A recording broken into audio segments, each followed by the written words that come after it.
So my helper is helping me with this. So when we talk about glycolysis, and pretty much Krebs cycle has converted our glucose into ATP. But another thing that you need to understand is that not only does glycolysis and Krebs cycle, it took in a lot of energy to convert that glucose into ATP. There's still bits of ATP in these electron carriers, which is NADH and FADH2. So these guys are very high energy electrons. They're taking in ATP. And not only ATP, but when we have over here on our mitochondria, we have our oxygen. It needs oxygen to complete the phosphorylation.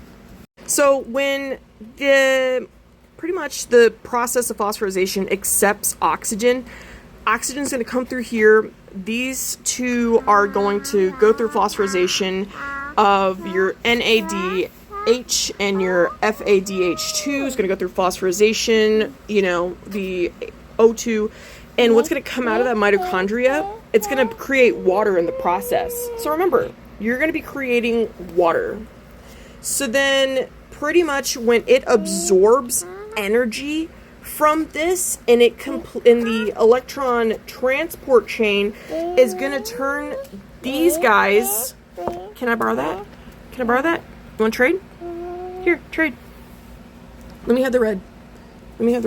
So the NADH, so when it takes the energy from that electron transport chain, it's going to come into NAD+. And then remember, when it goes into that electron transport chain, it's going to do FADH, and it's going to lose that too. So these guys go through the phosphorylation process all over again, and they turn back into these before they lost their ATP. So one thing that you need to understand is while pretty much Krebs and citric acid cycle or Krebs cycle creates like a few ATP molecules at a time, the electron transport chain is going to create 30 ATP molecules because it's the main source of ATP for cellular respiration. Hopefully I helped you out. As you could tell, my cat is on my computer and my daughter is eating markers. Bye guys.